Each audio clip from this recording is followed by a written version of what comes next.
Welcome to Top Athlete, a center for prevention, treatment, rehabilitation of sports injuries and musculoskeletal conditions.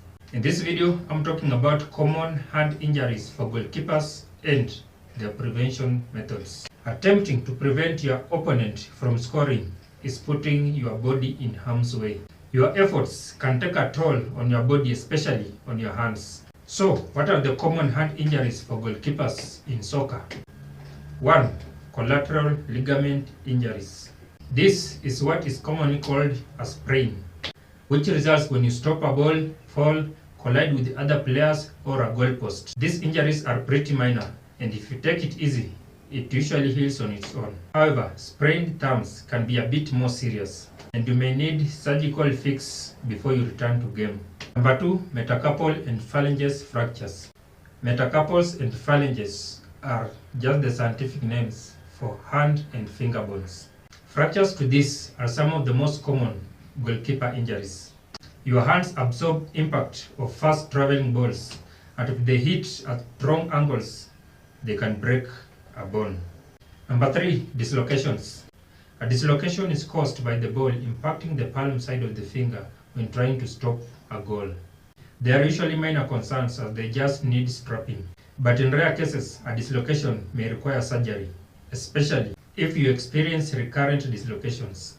Number 4, scaphoid fractures. Scaphoid bone fractures in the wrist are common among goalkeepers, and they happen when you are stopping a shot, colliding with another player, or hitting the hand on the ground when attempting to stop a goal. Number 5, radius fractures. The radius bone is also vulnerable to fractures in soccer games. You might fracture your radius bone when you are trying to make a save from a direct shot, and the ball pushes your hand towards your wrist. This type of fracture is most common in young adolescent goalkeepers, especially when they use adult-size balls instead of junior balls. Number 6, tendon rupture. As a goalkeeper, you can also rupture the tendons in your hand when you punch the ball away, or when you collide with the other players or crash into a post. Ruptured tendons are fairly serious injuries and they require surgical fix. You should also expect a rehabilitation period before you go back to the field. Number 7, mallet finger injuries. Mallet finger is another name for baseball finger. You sustain this tendon injury when the ball hits the tip of your fingers or thumb and forces it into an unnatural position. Depending on how the ball hits you, you may have a single mallet finger injury or several. It's a fairly minor injury that can heal with the aid of a mallet splint or operative stabilization if the mallet doesn't work. So, what are some of the prevention measures that can be taken to avoid these injuries? There is no foolproof way to prevent hand injuries when playing soccer, but there are few measures that can be taken to reduce the risk. 1. Play with the balls that are suitable to your age. 2. Strengthen your fingers by practicing throwing and catching drills and medicine ball exercises. 3. Wear protective goalkeeper gloves with finger saves when training or playing a match. 4.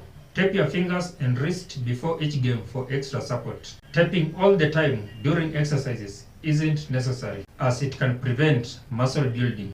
And 5. Encourage more experienced players to be cautious when shooting around you. As usual, thanks for subscribing to my channel and viewing my videos. For any inquiries, booking of appointments, kindly call the number on the screen. And also, don't forget to like, comment and share this video to all sportsmen and women in the world. Top Athlete, a healthy and physically active body.